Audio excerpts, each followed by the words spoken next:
السلام عليكم ورحمة الله وبركاته. أعوذ بالله من الشيطان الرجيم. بسم الله الرحمن الرحيم. الحمد لله نحمده ونستغفره ونعوذ بالله من شرور أنفسنا ومن سيئات أعمالنا. من يهده الله فلا مضل له ومن يضلله فلا هادي له. أشهد أن لا إله إلا الله وأشهد أن محمدا رسول الله. والصلاة والسلام على أشرف الأنبياء والمرسلين وعلى آله وأصحابه أجمعين. سبحانك لا علم لنا إلا ما علمتنا إنك أنت العليم الحكيم. ولا حول ولا قوة إلا بالله العلي العظيم. رب اشرح لي صدري ويسر لي أمري واحلل عقدة من لساني يفقه قولي. أما بعد، فيا عباد الله اتقوا الله. أوصيكم وإياي بتقوى الله فقد فاز المتقون. وأما بعد، Alhamdulillah, kita rafa'kan setinggi-tinggi pujian kehadirat Allah Subhanahu wa taala, dan kita bersyukur kehadirat Allah Subhanahu wa taala kerana dapat bersama-sama berkumpul di dalam majlis ilmu di antara maghrib dan isya, bainal maghrib wal isya, dengan menggunakan kitab Al-Fiqhul Manhaji ala Madhab Imam Syafi'i, yakni pada bahagian menguraikan bab undang-undang kekeluargaan, nikah, talak, nafkah, penjagaan anak, penyusuan, menentukan keturunan, anak buangan. Sambungan kita pada tajuk qala mu'allifu rahimahullah wa nafa'ana bi'ulumihi bid-darain amin ya rabbal alamin.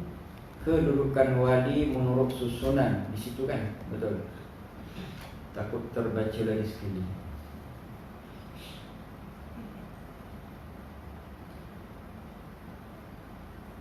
Yang ini kita ulang, tajuknya kedudukan wali menurut susunan, yang mana semua kita maklumi wali adalah merupakan rukun utama di dalam pernikahan.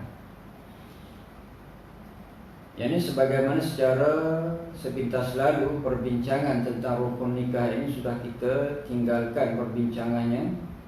Dan kalau kita ulang kaji semula sedikit, yang ini rukun nikah tu di antaranya bakal pengantin laki-laki dan bakal pengantin perempuan, dua saksi, wali, dan juga ijab dan qabul secara sirah bagi mereka-mereka yang boleh bercakap. Al-kalamu wal-lafzu, ini perkataan dengan dilafazkan.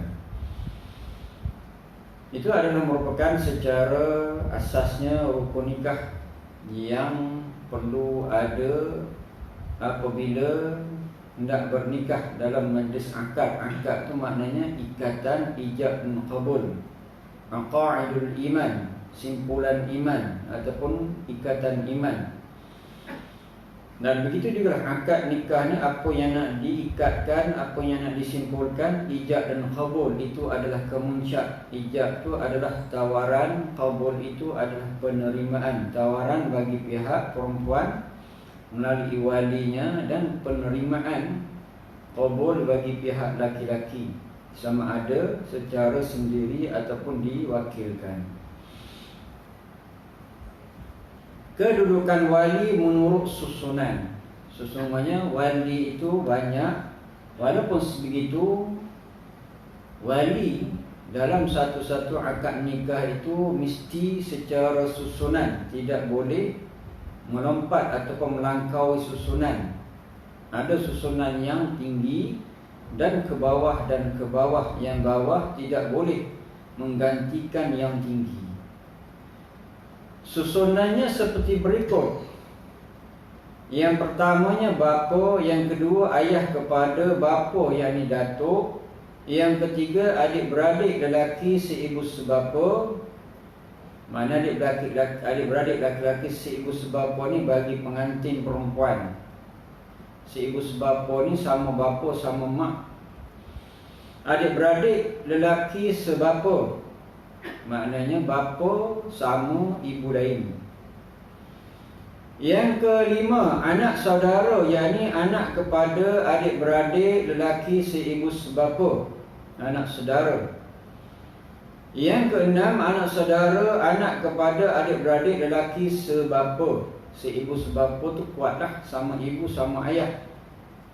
Yang kuat yang kedua, sama ayah, lain ibu.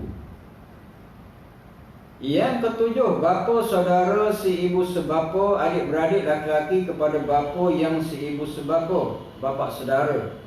Adik-beradik ayah seibu sebapa tu kuatlah, bapa saudara seibu sebapa, mana sama ayah dan sama ibu kepada ayah lah.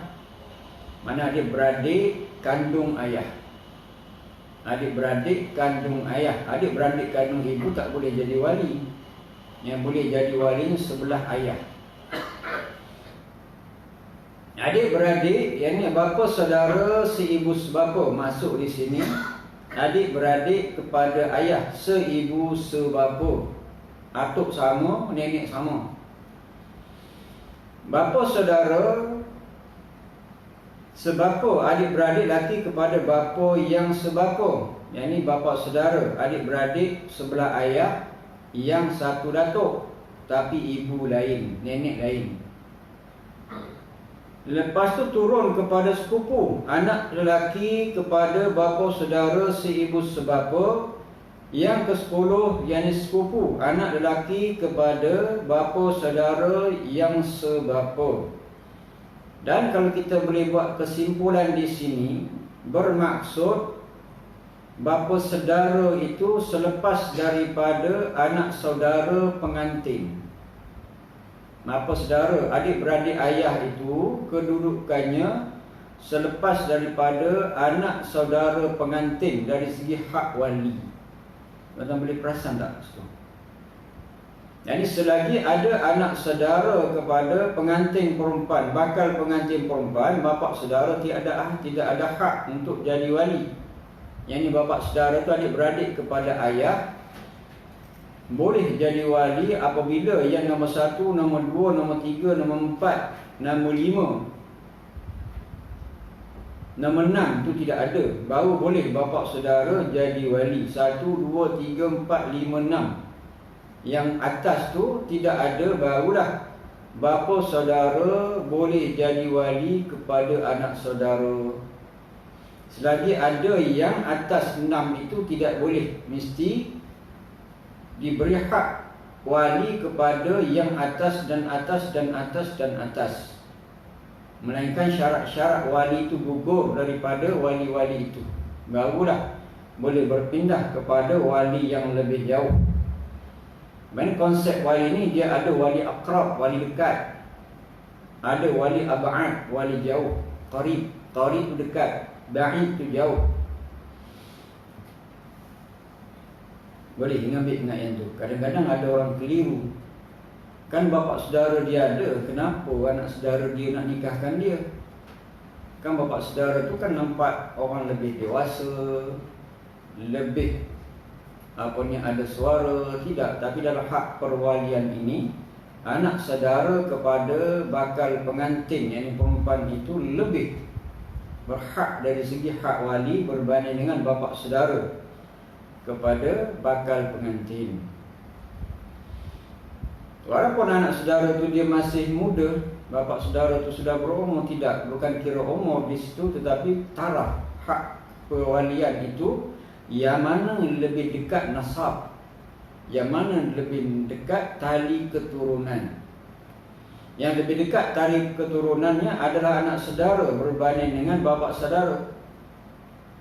Sebab anak saudara itu adalah benih daripada adik-beradik bakal pengantin perempuan. Jadi benih itu dekat daripada ayahnya kepada, benih daripada ayahnya kepada adik-beradik laki-laki, adik-beradik laki-laki benihnya kepada anaknya. Jadi bermakna pengantin perempuan, bakal pengantin perempuan dengan anak saudara tu benih dia, nasab dia dekat, berbanding dengan bapa saudara. Bapa saudara tu dia dah masuk jalan yang lain, atuk dia pergi kepada jalan yang lain. Jadi walaupun dalam satu keturunan asalnya satu rahim, tetapi dia sudah semakin jauh. Dia panggil hawashi, yakni sebelah tepi.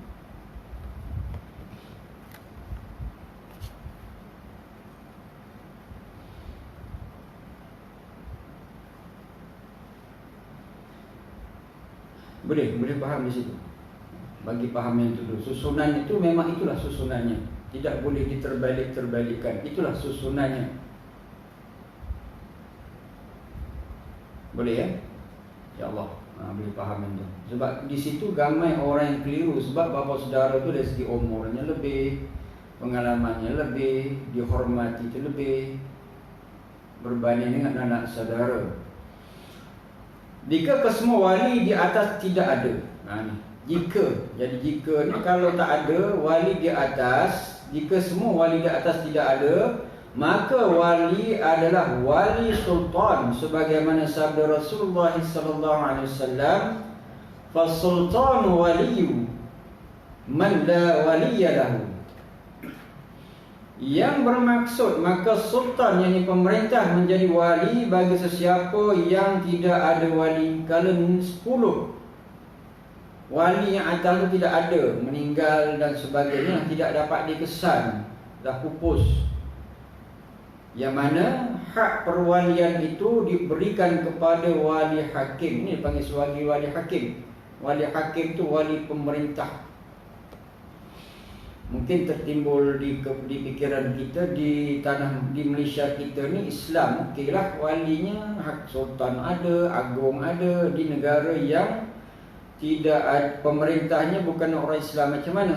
Di mana komuniti Islam itu mesti melantik satu ketua daripada mereka dan diiktiraf oleh pemerintah yang bukan Islam. Itulah wali mereka, wali hakim bagi mereka, yakni melantik satu ketua dan diiktiraf oleh pemimpin yang bukan Islam, yakni kerajaan yang bukan Islam itu mengiktiraf dia sebagai wakil atau pemimpin komuniti Islam itu, itulah sebagai wali. Kalau wali-wali nasab itu tidak ada, itulah wali hakim. Ini ada dua istilah. 1 sampai 10 itu dia panggil wali nasab. Yang wakil raja ni wali hakim. Ini ada dua. Wali nasab tu maknanya keturunan dia, benih mereka, benih yang nak menikah tu, dia panggil daripada rahim. Rahim tu tempat duduknya bayi, itulah rahim, daripada nama Allah Ar-Rahim. Boleh insya-Allah. Kita jangan keliru bab ni, sebab ramai ataupun biasa orang bertanya saya dalam bab-bab macam ni lah, nak menikah dan sebagainya. Bab-bab wali ni dia keliru, banyak yang keliru. WhatsApp kita musim-musim nikah macam ni, dia dah bermula untuk bertanya soalan-soalan begini. Yang biasa saya menerima soalan begitu.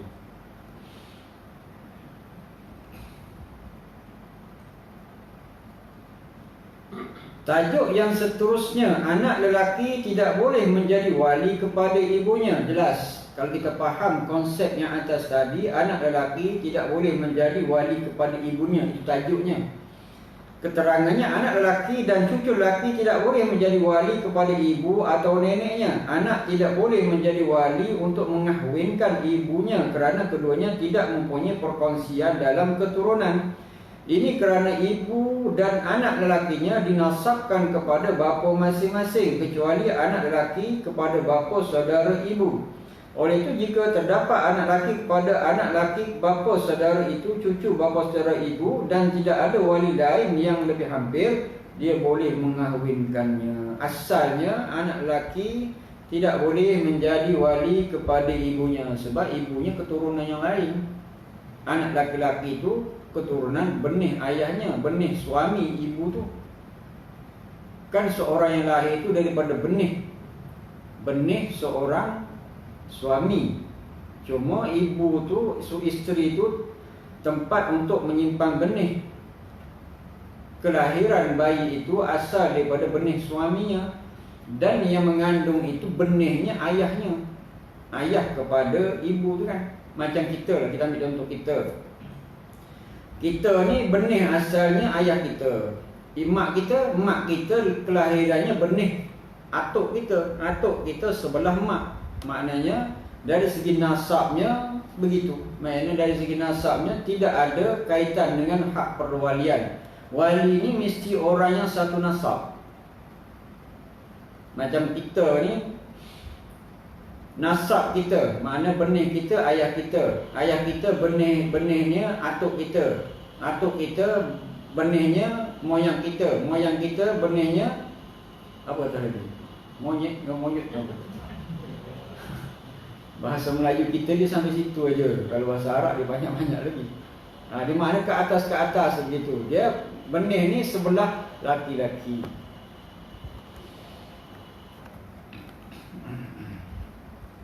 Dan kerana itulah apabila berkahwinnya seorang perempuan dengan satu laki-laki, bermakna diri dia itu dah tak ada lagi lah pada konsep ini, benihnya habislah. Macam isteri kita tu, keturunan kepada isteri kita tu daripada benih kita. Keturunan dia tu sebenarnya isteri kita tu sebagai tempat untuk menyimpan benih kita.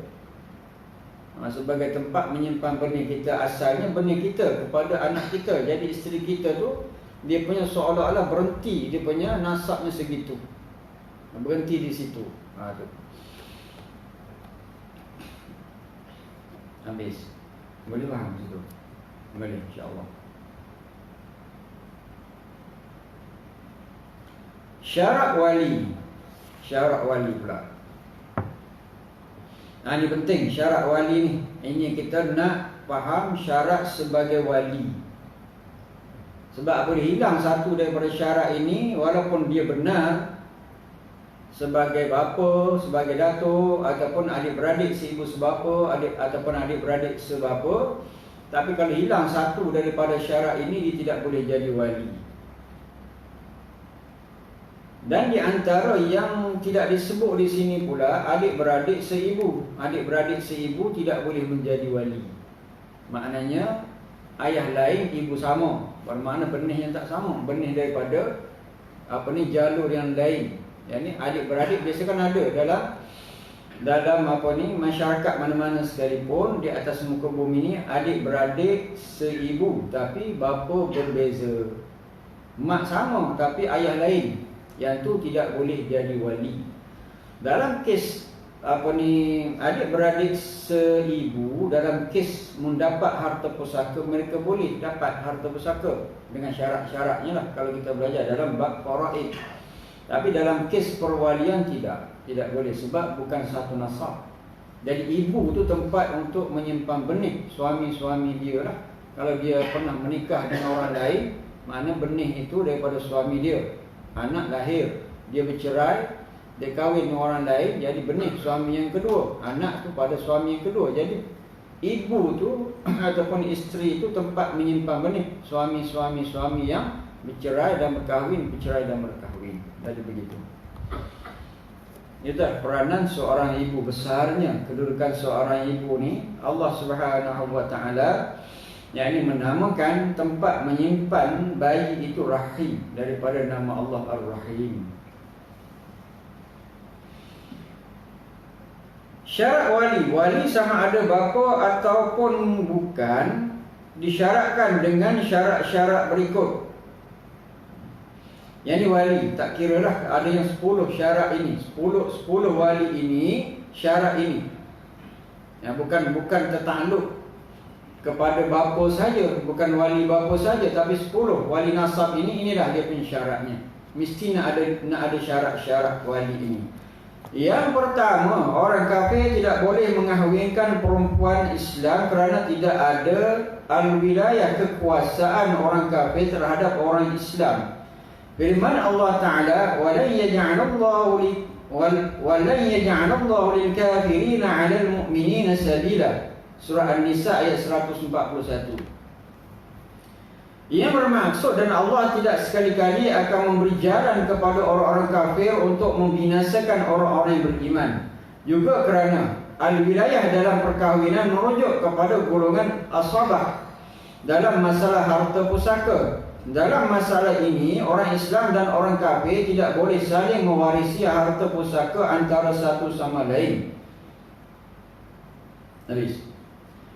Yang ni orang kafir walaupun dia tu asalnya keturunan dia, bapa dia, tapi orang kafir dia tidak ada yakni hak wilayah, tidak ada hak kekuasaan kepada orang Islam. Apabila anaknya masuk Islam, ayahnya tidak ada lagi kekuasaan terhadap anak tu, sehingga hak walinya tidak ada kepada ayah yang kafir. Dalam kes ini bagaimana? Kena turun kepada wali yang berikutnya. Ayah tidak Islam umpamanya. Apabila ayah tidak Islam, kena turun kepada yang berikutnya. Kalau adik-beradik dia Islam, maknanya wali itu berpindah kepada adik-beradik dan seterusnya. Dan anda kata dalam keluarga dia ni 10 yang berhak menjadi wali itu tidak masuk Islam, barulah akan berpindah kepada wali hakim. Boleh faham? Boleh faham maksud saya? Inilah yang kita cuba fahamkan di sini. Yang pertama tu Islam. Islam tu maknanya al-wilayah, kekuasaan kepada orang Islam yang lain. Kalau orang kafir sudah tentulah tidak ada hak kekuasaan kepada orang Islam yang lain, sehingga hak untuk jadi wali pun gugur walaupun ayah sendiri. Dan dalam kes ini, kalau satu perempuan tu dia nak bernikah, dia dah Islam, dia masuk Islam, bersyahadah masuk Islam, nak bernikah. Dalam kes itu, di mana tengok kepada keluarga dia, ada tak yang masuk Islam? Yang pertamanya bapa tak masuk Islam, tengok pula kepada adik-beradik ataupun atuknya masuk Islam ke tidak. Sebab atuk tu, kalau ada ayah, atuk tidak boleh jadi wali. Atuk tidak Islam, ayah tidak masuk Islam, atuknya masuk Islam ke tidak? Tidak juga. Baru turun kepada adik-beradik, lelaki seibu sebapa, ada masuk Islam ke? Tidak juga. Seterusnya, semua yang 10 tu tak masuk Islam. Barulah dia akan pergi kepada wali hakim. Dan anda kata dalam 10 ini ada yang masuk Islam, tengok susunan perwalian dia, dialah yang akan menjadi wali kepada perempuan yang nak bernikah itu. Boleh ya, insya-Allah. Begitu juga dalam al-wilayah, konsep al-wilayah ini juga tertakluk juga kepada harta pusaka, mewaris harta pusaka. Yang orang kafir tidak boleh mendapat harta pusaka daripada orang Islam, dan orang Islam juga tidak boleh mendapat harta pusaka daripada orang kafir. Kalau satu orang termasuk Islam, dia ada harta dan dia mati, dan harta itu tidak boleh pergi kepada orang kafir, walaupun adik-beradik dia, walaupun mak ayah dia tak boleh. Begitu juga kalaulah mak ayah dia yang kafir mati, harta pusaka itu pun tidak berhak kepada dia. Sebab dalam hak harta pusaka tu, mewarisi harta pusaka, yang ni dua-dua pihak mesti Islam. Sama ada pihak yang memberi atau pihak yang menerima, mesti dua-dua tu mesti Islam. Dia panggil al-wilayah. Lain hadiah. Hadiah tu tak kisah nak bagi kepada siapa-siapa. Hibah tu boleh beri kepada siapa-siapa, tidak terhad kepada agama hibah. Jadi hibah ni pun tidak terikat dengan syarat sebagai waris. Anak angkat boleh dapat hibah. Siapa-siapa yang bukan sebagai orang yang berhak mendapat harta pusaka, hibah tu boleh diberi. Orang yang berhak mendapat harta pusaka ni ada 25 golongan. 15 daripada pihak laki-laki, 10 daripada pihak wanita. Daripada di 25 itu ada 6. Apabila ada 6 ini, dia akan jadi hijab kepada yang bakinya. Siapa? Ibu, ayah, anak laki-laki, anak perempuan, suami isteri. Itu 6 golongan. Apabila 6 ini ada, dia akan jadi hijab kepada yang baki daripada 25 golongan itu. Kita kena belajar dalam bab al-mawaris ataupun bab faraid. Sebab apa dia sentuh di sini? Dia sentuh di sini, al-wilayah ini adalah merupakan satu kaedah di dalam memahami. Yang pertamanya hak sebagai wali, yang keduanya hak sebagai mewaris, orang yang mendapat harta pusaka. Jadi al-wilayah ini orang yang bukan Islam tidak boleh jadi wali kepada orang Islam. Begitu juga orang yang bukan Islam tidak boleh mendapat harta pusaka daripada orang Islam. Begitu sebaliknya, orang Islam tak boleh mendapat harta pusaka daripada orang kafir walaupun mereka itu ibu ayah. Tapi kalau dari segi hadiah, tidak ada masalah, boleh memberi hadiah. Jadi boleh berlaku lah dalam apabila ada anak angkat ni, tiba-tiba anak angkat dapat harta pusaka, seolah bukan harta pusaka, seolah. Jadi bagaimana kalau disemak-semak, rupanya ayah angkat dia memberi secara hibah. Hibah ni apa bezanya dengan wasiat? Hibah ni yakni perpindahan hak milik tu berlaku serta-merta dia menghibah. Wasiat ni perpindahan hak milik apabila pemilik itu meninggal, dipanggil wasiat. Jadi hibah ni ada dua, satu hibah mutlak dan yang kedua ada hibah bersyarat. Hibah mutlak inilah yang secara automatiknya akan berpindah hak milik kepada orang yang diberi hibah dan kekuasaan menguruskannya akan berpindah terus. Berbeza dengan hibah bersyarat, boleh disyaratkan, yakni hak milik boleh berpindah kepada orang yang dihibahkan, tetapi kekuasaan mengambil hasilnya tidak berpindah. Itu yang paling baguslah. Dan kita nak beri sekedar nak angkat umpamanya harta kita, tapi kita nak juga hasil tukang tu macam mana? Hibah asalnya mesti berlaku perpindahan hak milik serta merta. Yang ini boleh disyaratkan, yang ini perpindahan hak milik itu berpindah kepada anak angkat, tetapi dia punya hasilnya selagi kita hidup kita nak ambil. Itu boleh diletak syarat. Apa boleh dibuat perjanjian, itu pun ada di dalam Islam. Sedikit pengetahuan tentang hibah dan juga wasiat, perbezaan itu biasa orang keliru di antara hibah dan juga wasiat. Hibah ke wasiat ke boleh diberi kepada sesiapa. Cuma yang tidak boleh ni kepada orang kafir, yakni dalam perkara harta pusaka. Ini jelas ada larangan di dalam Islam. Walau bagaimanapun orang kafir boleh mengahwinkan orang kafir yang lain walaupun mereka berbeza agama, seperti seorang Yahudi mengahwinkan seorang Kristian atau sebaliknya, kerana semua orang kafir adalah sama taraf. Firman Allah Ta'ala, walladzina kafaru ba'dhum awliya'u ba'd. Al-Anfal ayat 72. Yang bermaksud, dan orang kafir setengahnya menjadi wali kepada setengahnya penolong, dan orang-orang kafir ba'dhum sebahagian mereka awliya penolong kepada sebahagian yang lain. Walladzina itu maknanya isim mausul, orang-orang kafir. Orang-orang kafir itu yang sebahagian mereka menjadi penolong kepada sebahagian mereka, maknanya Islam. Kenapa disebut di sini Yahudi dan juga Nasara? Yahudi dan Nasara setengah-setengah keadaan. Islam iktiraf. Iktirafnya bagaimana?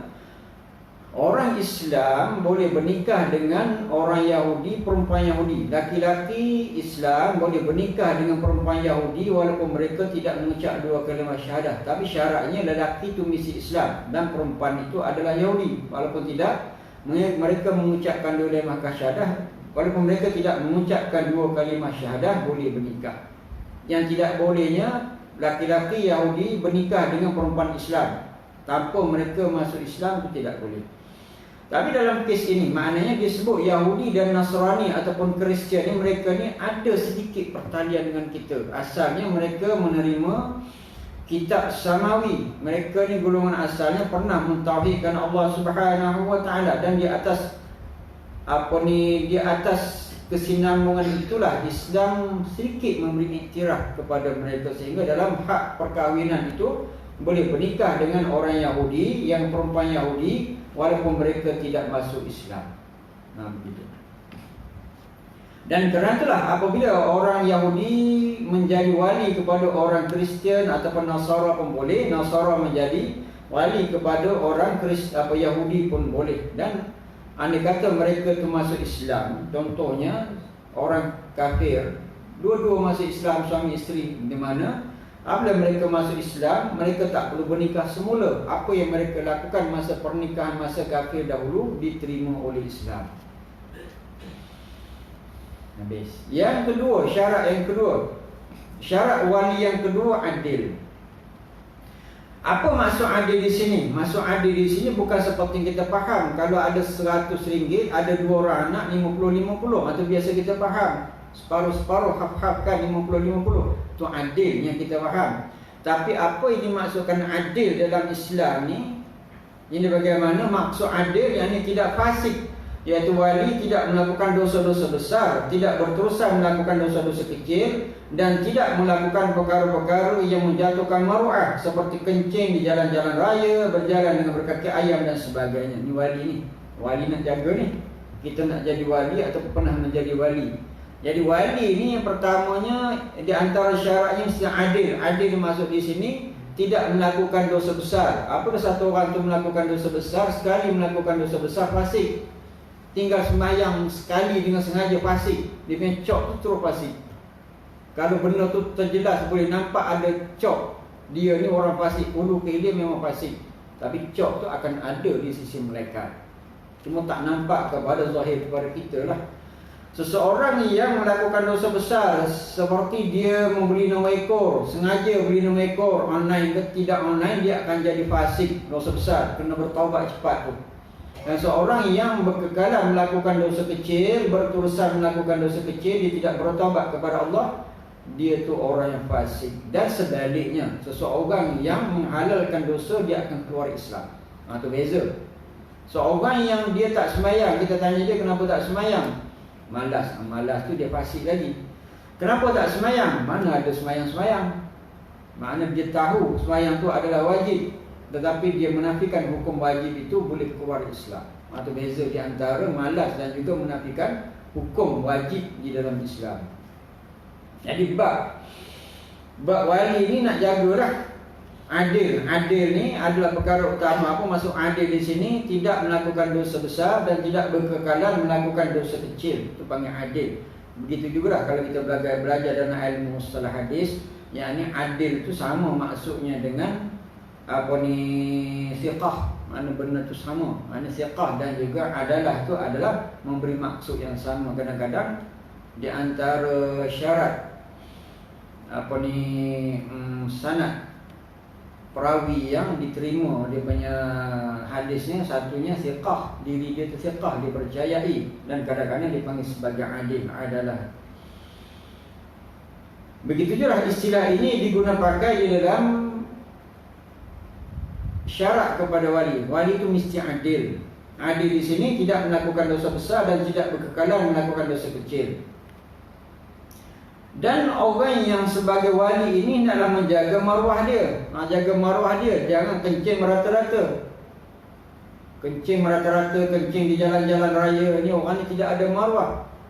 Orang Melayu kita ni mungkin tak kencing rata-rata. Kan kita jarang kita tengok orang Melayu kita kencing rata-rata. Tapi tidak semualah, tidak semua orang. Masa saya di Mesir dulu, kadang orang Mesir ni dia kencing. Dia kencing tempat-tempat kalau musim panas. Dia musim panas ni biasa dia ada tebu. Tebu ni banyak. Jadi suka minum tebu. Dan bila minum tebu banyak-banyak, dia kencing rata-rata. Biasanya dia tembak dekat dinding-dinding. Dekat jalan-jalan raya akan ada dinding. Dia bau-bau kencing. Kita lalu kata bau kencing. Oh, punya Arab ni kencing kat sini. Maknanya maruah. Maruah. Ataupun berjalan berkaki ayam dan sebagainya, tidak pakai seluar pendek, pakai bengal, pakai rantai leher. Itu benda tu adalah perkara yang ditegah dalam agama bagi wali. Wali mesti laki-laki. Jadi maknanya perkara itu menunjukkan kalau sekurang-kurangnya tidak ada maruah. Kadang-kadang perbuatan itu menjadi dosa besar kalau musyabbihah, yakni menyerupai kepada kaum yang lain. Laki-laki menyerupai wanita, wanita menyerupai laki-laki, itu adalah perkara yang haram dalam Islam. Jadi orang laki-laki pakai gelang tangan, bengal, pakai rantai leher, itu menyerupai perempuan. Jadi benda itu ditegah. Jadi itu adalah perkara yang tidak patut ada kepada laki-laki. Dan kerana itulah bagaimana kalau apabila kita sebagai sebuah adil di sini, bagaimana orang yang tidak ada sifat adil, kalau lihat kepada asas begini, dia tidak boleh jadi wali. Sebab hilang hak dia. Dengan sebab syarat tu hilang, hak dia sebagai wali hilang. Dan kerana itulah ulama-ulama yang kemudian, contohnya Imam An-Nawawi, contohnya Imam Al-Ghazali, yang ini macam mana nak keluarkan daripada benda ini? Yang ini diminta kepada wali untuk istighfar. Kan biasanya kan apabila hari pernikahan tu kan wali kan diminta istighfar dulu kan, biasa istighfar dulu di Tuan Haji.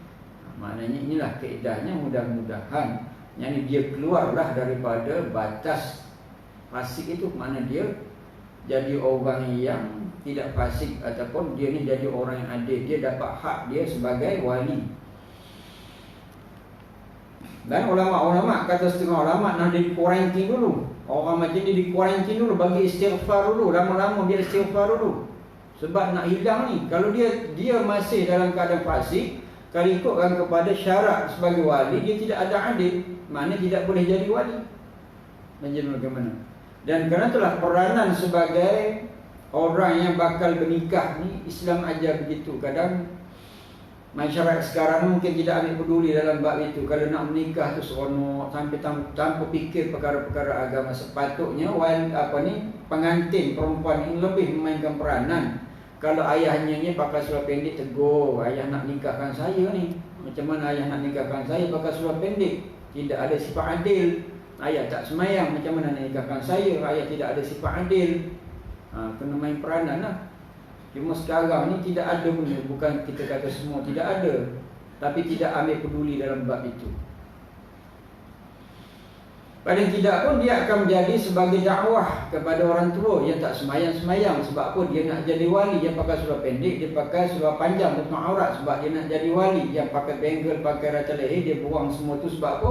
Dia nak jadi wali. Yang tak puasa, dia puasa. Yang main nomeko, main Magnum Toto dan sebagainya, buang semua tu sebab apa? Nak jadi wali. Kalau perkara itu berkekalan, dia akan jadi fasik. Fasik itu hilang hak dia menjadi wali. Sebab syarat adil itu tidak ada bagi dia. Oleh itu orang fasik tidak boleh mengkahwinkan perempuan yang beriman. Bahkan hak menjadi wali berpindah kepada wali selepasnya jika dia seorang yang adil. Wali yang fasik tidak boleh mengahwinkan orang yang beriman, tidak boleh mengahwinkan anaknya apabila wali itu fasik. Dalilnya bagaimana? Sabda Nabi SAW yang bermaksud tidak sah menikahkan melainkan dengan wali yang mursyid. Hadis riwayat Imam Syafi'i dalam musnadnya dengan sanad yang sahih. Mursyid, mana tidak sah pernikahan melainkan dengan wali yang mursyid. Irsyad maksudnya dapat petunjuk. Mana orang yang tidak melakukan dosa besar dan tidak berkekalan melakukan dosa kecil, irsyad Ar-Rasyidin, kan? Imam Syafi'i berkata maksud mursyid dalam hadis di atas adalah adil. Imam Syafi'i memaknakan mursyid itu adalah adil. Juga kerana fasik adalah kekurangan yang boleh merosakkan persaksian. Oleh itu orang fasik dilarang menjadi wali dalam perkahwinan. Orang fasik dia tidak boleh, dia hilang hak dia sebagai wali. Sebab syarat untuk menjadi wali itu adalah seseorang itu mesti adil. Begitu juga orang fasik hilang hak dia untuk menjadi saksi. Kalau nak tengok anak bulan, dia tu 6 ekor penuh dalam poket. Dia kata saya nampak anak bulan petang tadi, tak boleh terima sebab dia fasik. 6 ekor penuh poket. Kita nak percaya ke dia punya penyaksian? Tak boleh. Islam tak terima orang yang fasik sebagai saksi. Bukan setakat itu, kes mahkamah dalam syariat Islam pun tidak boleh terima orang fasik. Sujud jatuh terabur. Yang nombor ekor jatuh berterabur. Sujud dalam belakang imam, jatuh kat kaki imam. Jadi buahlah penyakit judi ni, na'udzubillah. Sekarang judi ni macam tu. Online boleh, tidak online boleh. Ujian sungguh. Juga kerana fasik adalah kekurangan yang boleh merosakkan persaksian. Oleh itu orang fasik dilarang menjadi wali dalam perkahwinan. Dalam satu qaul lain dan satu pandangan Imam Syafi'i juga dinyatakan bahawa keadilan tidak menjadi syarat dalam perkahwinan kerana hak menjadi wali berdasarkan hak asabah. Para asabah didorong oleh sifat kasihan belas yang banyak untuk memberikan kebaikan kepada orang yang dijaganya. Sifat kasihan belas ini tiada bezanya di antara wali yang adil dengan yang lain. Juga kerana mensyaratkan adil kadang-kadang menimbulkan kesulitan yang besar. Ini disebabkan kekurangannya bilangan orang yang adil, terutamanya pada masa ini. Tidak pernah diketahui orang-orang fasik dilarang mengkahwinkan anak-anak perempuan mereka pada masa-masa zaman Maknanya nak dapat orang yang betul-betul adil itu bukan senang lah. Dan beginilah ulama-ulama melakukan ijtihad. Imam Syafi'i kadang ada dua qaul qadim dan juga qaul jadid. Jadi melihat kepada keperluan pernikahan itu, kadang-kadang ulama-ulama mengubah akan ijtihad. Sebab anak nak kahwin macam mana? Ayah dia tu memang fasik, macam mana nak buat? Sebab kalau nak tukarkan kepada wali hakim, sedangkan hukum tidak boleh berpindah kepada wali hakim, sedangkan wali nasab ada. Di sinilah ulama-ulama terpaksa memikirkan di antara pernikahan dan juga keadilan itu, mana yang perlu didahulukan. Walaupun sebegitu, kita sebagai orang yang menghendaki anak keturunan kita jadi perkahwinan mereka rahmah, mawaddah, sudah tentulah wali ini hendaklah memainkan peranan. Sebab itu adalah permulaan pernikahan. Kita nak anak keturunan kita itu lahir daripada orang yang beriman dan beramal soleh. Kita doakan ya anak saya, keturunan saya, anak menantu saya jadi soleh dan solehah. Tapi asalnya, dia punya pangkal perkahwinannya wali itu dulu. Kalau wali sembahyang pun tidak, jadi memberi kesan kepada pernikahan itu. Jadi di sinilah sebagai wali dia kena insaf, kena ambil iktibar, ambil keinsafan. Apabila kita nak anak keturunan kita tu jadi anak yang soleh dan solehah, yang boleh mendoakan kita, diri kita tu sendiri yang kena jadi soleh. Diri kita sendiri itu yang kena jadi orang-orang yang beriman, kena jadi orang mukmin. Jadi kita, apabila kita jadi wali, yang mana syarat wali itu ada pada kita. Jadi itu tidak ada perkara yang meragukan kita, sebab syarat wali itu ada bagi kita. Kita orang yang adil. Apabila kita orang yang adil, kita menikahkan anak kita pun alhamdulillah, lega. Barulah kita minta doa daripada orang lain. Kalau kita tu pun mereka penuh poket nak suruh doakan anak kita mendapat jadi soleh dan solehah, boleh juga, tetapi orang pun jadi pelik lah. Kan kita panggil orang, marilah kita buat ni, berdoa selamat ni, tahlil ni, nak nikahkan anak saya. Elok dia berkasut pendek. Jadi maknanya benda tu, yalah, kita boleh faham sendiri. Nah, begitu ubah. Perubahan ini bukan bermaksud hanya pernikahan anak. Perubahan tu untuk masa depan kita di hari akhirat esok. Kita kena sentiasa buat perubahan.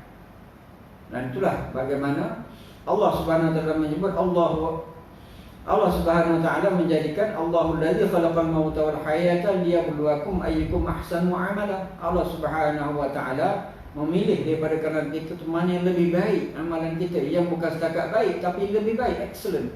Lebih baik. Baik itu satu, lebih baik. Jadi bermula daripada saat yang kita baik, kena lebih baik. Akhlak lebih baik, iman lebih baik, amalan lebih baik. Jadi lebih baik. Jadi lebih baik itulah memberi kesan kepada diri kita dan keturunan kita. Habis yang ketiga. Yang ketiga baligh. Wali itu mesti baligh. Kanak-kanak tidak boleh menjadi wali. Allahu Akbar.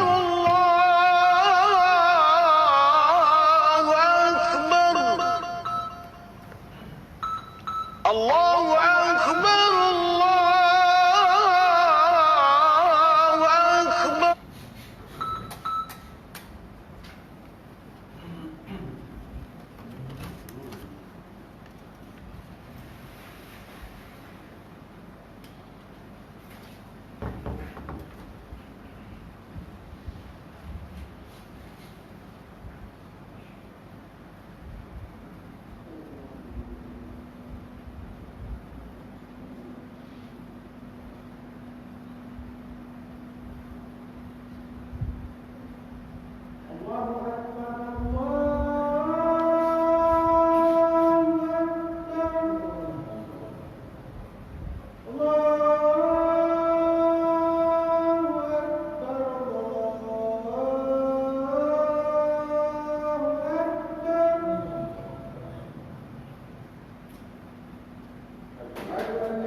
Sambung sikit insya-Allah habiskan.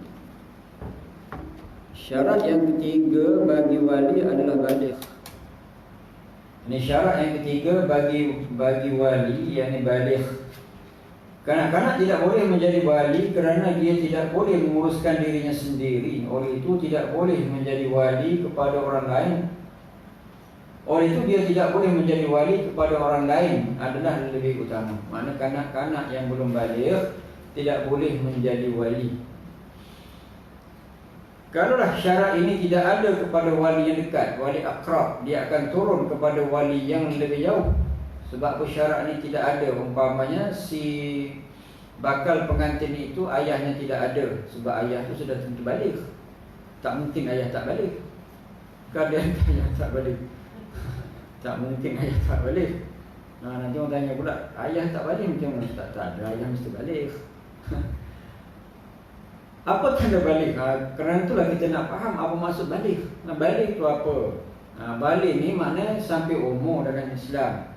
Macam mana seorang tu nak jadi baligh? Yang pertamanya seorang tu mimpi basah dia baligh.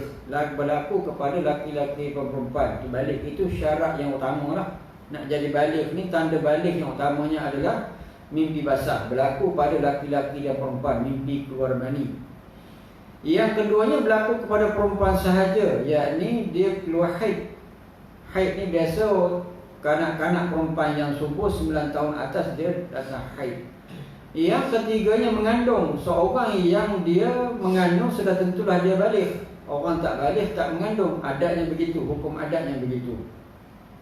Yang keempatnya tumbuh bulu hari-hari. Kalau dia tak mimpi basah, tak datang haid, dia pun tak mengandung, tak ada yang tu. Tapi tumbuh bulu hari-hari, itu kebiasaannya kata ulama, dia memang dia orang yang baligh. Tak ada yang empat itu. Kata ulama 15 tahun ke atas orang tu baligh. Kalau satu orang tu baligh, campur dia berakal, dia terikat atau terbeban dengan hukum syarak. Dia sebagai mukallaf. Jadi mukallaf ni aqilun balighun. Baligh ni cukup umur dalam Islam. Jadi orang tu wajib semayang dan sebagainya lah. Tiba-tiba orang tu umur 40, kenapa tak semayang? Sebab saya belum baligh. Tak mungkin lah sebab syarat tu dah lepas baligh.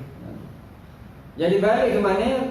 Baligh ni orang yang cukup umur dalam Islam, tu baligh. Dan yang keempatnya berakal. Syaratnya berakal. Bagi wali itu berakal. Orang gila tidak boleh menjadi wali kerana dia tidak boleh menguruskan dirinya. Oleh itu dia tidak boleh menjadi wali kepada orang lain. Adalah lebih utama berakal. Berakal ni orang yang ada akal lah. Yang berakal ni berlawanan dengan gila.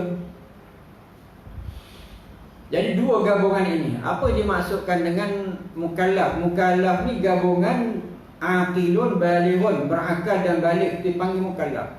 Kalau orang sebut kita mukallaf tu apa? Mukallaf tu berakal dan cukup umur dalam Islam. Aqilun balighun tu maksudnya mukallaf. Apabila ada dua syarat ini, sudah tentulah apa satu orang tu Islam, dia wajib sembahyang, puasa dan sebagainya. Sebab apa? Mukallaf.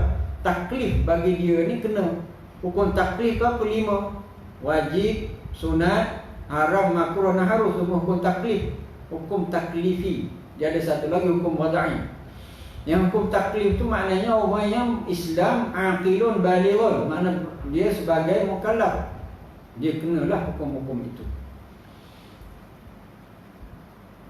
Dan satu lagi yang biasa ada ni, biasa apa ni, baligh. Allahumma salli ala sayyidina Muhammad. Satu lagi apa tuan-tuan? Allahumma salli ala sayyidina Muhammad. Ada satu istilah lagi, saya lupa lah. Di mana dia tu belum baligh, tapi dia berakal. Allahumma salli Muhammad, lupa lah.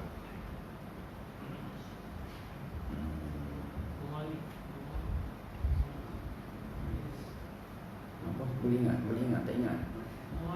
Mumayyiz. Satu lagi ustaz, bagus. Mumayyiz kan lupa. Mumayyiz tu tamyiz. Tamyiz mana orang tu dia sempurna akal tapi dia belum baligh. Tamyiz. Mumayyiz tu mana pada tamyiz. Tamyiz tu akal dia penuh dah. Dia boleh fikir ini kotor, ini najis. Itu dia panggil tamyiz, mumayyiz. Mana sebelum satu orang tu dia berat balik, dia akan melalui proses tamyiz. Mana akal tu dah ada. Akal dah ada. Apabila satu orang tu akal ada, dia sampai kepada dia cukup umur, dia panggil balik. Mana tamyiz tu? Tamyiz tu tak semestinya orang tu balik. Orang kanak-kanak 8 tahun, 9 tahun biasanya dia tamyiz, mumayyiz. Dan kerana itulah kanak-kanak yang sudah mumayyiz, dia sah jadi imam sembahyang dan sah untuk melakukan niat. Kalau bawa dia haji umrah, kita boleh suruh dia niat sebab dia sudah tamyiz, dia faham rukun dan sebagainya. Tapi kanak-kanak yang belum mumayyiz atau belum tamyiz, kalau dia bawa, kita bawa dia melakukan haji umrah, ayahnya yang kena niatkan untuk dia sebab dia belum tamyiz, akal tak sempurna lagi. Biasanya 7 tahun tamyiz lah. Sekarang masuk sekolah 7 tahun sebab apa? Akal dah penuh. Itu panggil tamyiz. Yang kelima, tidak mempunyai kecacatan yang boleh menjejaskan pandangan. Syarat dia, tidak ada kecacatan yang boleh menjejaskan pandangan. Seseorang yang tidak jelas pandangannya disebabkan terlalu tua atau cacat akal, tidak boleh menjadi wali kerana tidak mampu memilih pasangan yang sekufu. Jika wali sakit dan pengsan disebabkan sakit, perlu menunggu sehingga ia sedar kerana pengsan yang dihadapinya hanya sekejap, ia seumpama tidur. Jadi maknanya, kalaulah wali itu sangat cacat dia, mata dia tak nampak. Jadi mata tak nampak ni bahaya nak jadi wali. Takut salah pilih menantu. Menantu tu macam tu tak elok, kita pilih juga sebagai menantu. Sebab kita tak nampak mata, cakap baik-baik, Assalamualaikum Pak dan sebagainya. Tapi dia tu samsing, tak boleh lah. Maknanya wali tu kena nampak mata.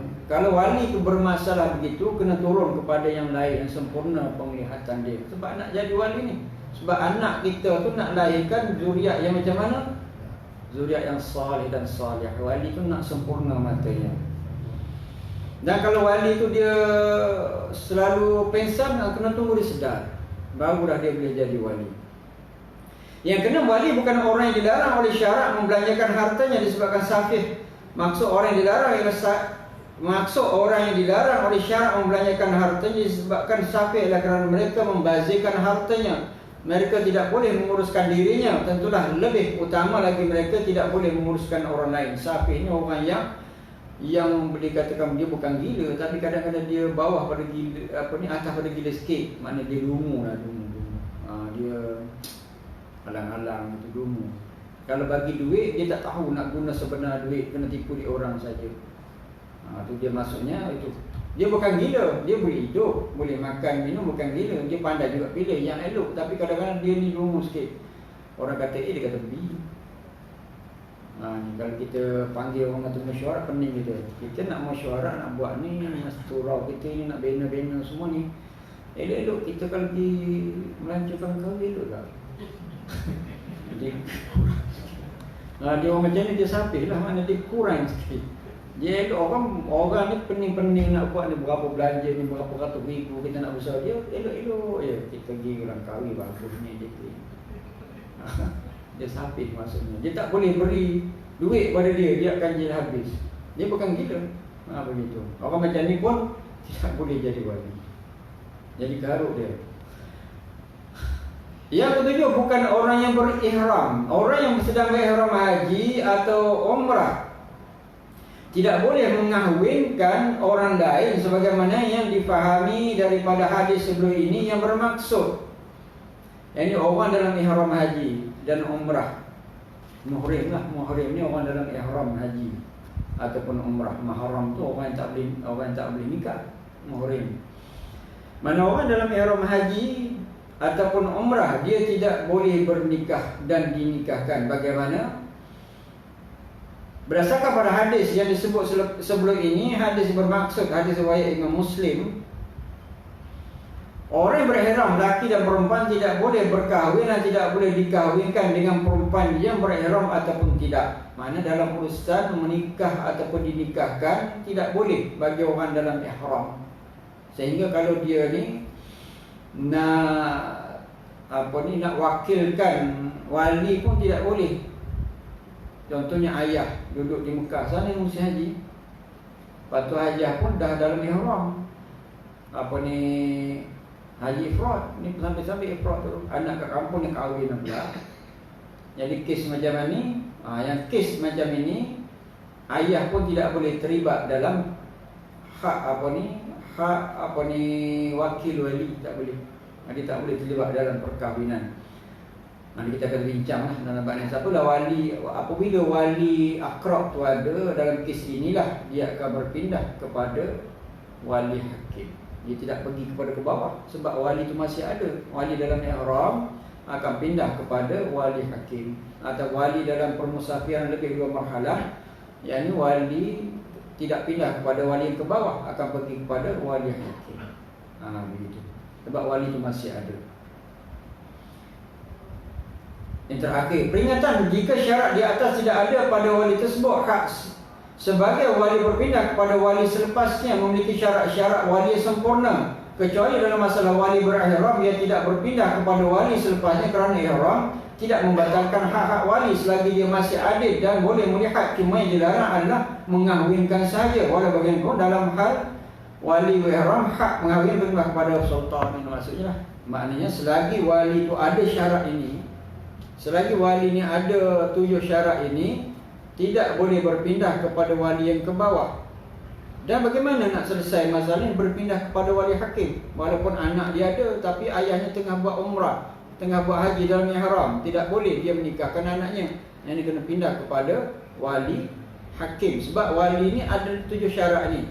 Tapi kenapa terhalang? Sebab apa? Di dalam ihram. Kena pindah kepada wali hakim. Jadi makna selagi wali yang atas tu ada dan syarat ni ada bagi dia, tidak boleh pindah kepada wali abad, wali jauh, mesti pindah kepada wali hakim. Melainkan wali ini satu daripada syarat ni gugur, dia umpamanya dia gila, mana baru boleh turun kepada wali abad, wali jauh, tak pindah kepada wali hakim. Boleh nampak. Dan perbezaannya di sini, kenapa saya nak tekankan sangat, takut kita keliru. Ni wali tu ada, tapi kenapa tak nikahkan? Oh, dia dah nyanyuk, ada umur dah 90, tak boleh nak nikahkan. Nyanyuk, mana nyanyuk tu hilanglah dia punya akal, dia tak boleh nak, tidak macam orang lain. Jadi kes macam ni bagaimana? Pindah kepada wali jauh, wali abad. Tapi kalau dia ada 7 syarat ni, tak boleh nak pindah kepada orang lain. Wallahu a'lam bissawab. Ada miskin tak ada. A'udzubillahi minasyaitonirrajim. Bismillahirrahmanirrahim. Alhamdulillahi Rabbil Alamin. Allahumma arina al-haqqa haqqan warzuqna ittiba'ahu wa arina al-batila batilan warzuqna ijtinabah. Allahumma bima 'allamtana waj'alna min 'ibadika as-salihin. Wa sallallahu ala sayyidina Muhammad wa ala alihi wa sahbihi wa sallam. Alhamdulillahi Rabbil Alamin. Aqulu qawli hadha wa astaghfirullahal 'azim li wa lakum wa lisa'iril muslimin wal muslimat fastaghfiruhu innahu huwal ghafurur rahim. Assalamualaikum warahmatullahi wabarakatuh.